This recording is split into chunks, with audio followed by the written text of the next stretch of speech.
Donc lundi 18 mai, il n'y avait pas de news majeure. Si, il y a quand même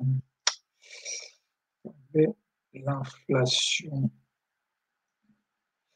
l'inflation, de l'Union européenne, où j'ai un peu ignoré parce que ça me semblait pas très important, mais il fallait peut-être le regarder. Donc la clé ici, c'est l'adaptation. Il y a un CPU un CPI EU sans surprise et le marché semble reprendre sa hausse. C'est donc raisonnable d'acheter parce qu'on est dans un bull market. Si on a un signal haussier, j'achète. Et quand le breakout échoue et que le prix se met à stagner sur AJP, il faut bien comprendre que les rebonds et les bougies sont probablement des générations de liquidités avant la chute. Donc, idéalement, vendre sur les retests de AJP avec SL au-dessus de AJP. C'est pas un truc que je maîtrise, mais idéalement, c'est ce qu'il faudra faire. Sinon, il n'y a même pas besoin d'être dans le cas idéal, juste vendre avec size les moraux et conserver la position en son. Parce qu'il est probable que le signal va se dérouler dans la nuit, acheteur sur les break H, vendeur sur le triangle. Là, j'aurais vraiment du vent. Donc, c'est le seul trap, en fait, c'est vraiment que quand je vois échec, break AJP puis stagnation sous AJP, avec de multiples rejets entre 18h et 21h, ça en général, même pas en général, très probablement, c'est le signe d'un triangle descendant. Donc vraiment, dans ces cas, il faut vraiment y aller avec size. Il faut vraiment faire de la survente. C'est un peu la même chose que ce qui s'est passé ici. Je retrouve plus, mais il y a eu le même truc avec un RB50. C'est dans ces moments-là, il faut vraiment y aller avec size et survente. Donc, qu'est-ce que ça donne? En fait, c'est là où je pense que déjà à l'ouverture, j'aurais été un peu perturbé parce que là, il y a cette hausse, ce gap up avant même l'open. Donc là, je me serais dit que c'est le CPI qui attire la hausse, donc la Martové, je pense que je vais acheter, pas de problème.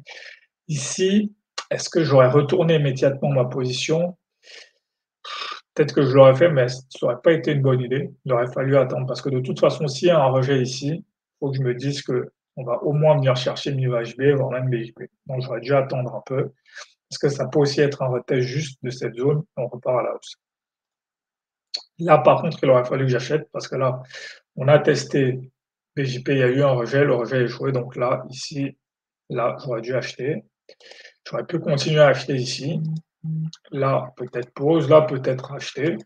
Ici, je me serais pris un SL. Et à partir d'ici, il aurait fallu que je retourne ma position. Il aurait fallu que je me dise que là, le break a échoué. Maintenant, ça devient probable que la baisse va continuer. Ici, voilà. Ici, j'aurais été dans l'attente, je pense. J'aurais été dans l'attente parce que on revient tester ici le plus bas du jour, donc je me serais dit, bon, peut-être que ça va juste être un range. Ici, à partir d'ici, il aurait fallu que je vende, parce que là, une fois de plus, ici, première fois, on essaye de remonter par plus bas, on essaye de remonter, on redescend, donc là, il devient probable que là, maintenant, on va au moins aller chercher la fermeture du gap, parce que ça aussi, c'est une des grilles que je connais. Quand on ouvre à la hausse et que le prix se retourne au-dessus de AJP ou sur AJP, forte probabilité d'aller clôturer le gap. Bon, à partir de là, j'aurais dû vendre.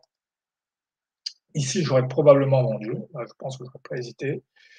Ici, ici j'aurais encore vendu parce que là, je me serais dit, là, ça ressemble beaucoup à un triangle descendant. Voilà, on a une baisse, on a une hausse, on a une baisse. Là, ici, je me serais fait un peu peur parce que je me serais dit, là, vu que mon SL est au-dessus, juste par là, il va peut-être être touché. Et là, on repart à la baisse. C'est là le problème, en fait. Parce que comme je me suis fait peur ici sur cette hausse, au lieu de me dire que là, c'était une bonne entrée pour vendre, ici, je me serais dit, bon, je ne vais pas reprendre de risque. Or, là, c'est la conclusion, en fait. Là, le triangle descendant est en train de se conclure. Ça, c'est vraiment la dernière bougie avant la chute.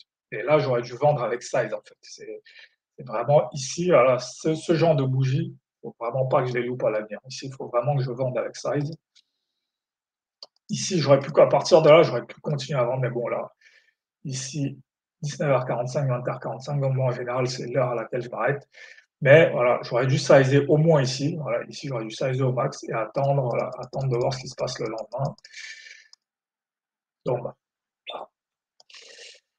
En fait, ça aurait juste été ça la difficulté, que c'est un setup où il aurait fallu rentrer en swing. Mais vraiment, ce genre de truc, échec break de AJP, puis on se met à stagner sous AJP avec des générations de liquidités à chaque fois on redescend. Ici, il faut vraiment saisir. Ici, même en swing aussi, j'aurais pu prendre un swing ici. Voilà, j'aurais pu vendre ici. On revient tester ce fair value gap là et immédiatement on repart à la baisse. J'aurais pu prendre un swing ici pour au moins aller rechercher cette zone. Donc voilà, là, mes signal bars ici en M5, ici, ici. En fait, ça correspond juste à chaque fois qu'on essaye de monter et que ça échoue. À partir de là, je peux vendre. Bon, c'est pas une journée compliquée. Le début est un peu compliqué, mais après, en fait, cette phase de stagnation ici entre 20h et 21h, c'est un truc que je connais assez bien et j'aurais juste dû saisir en fait. Donc voilà.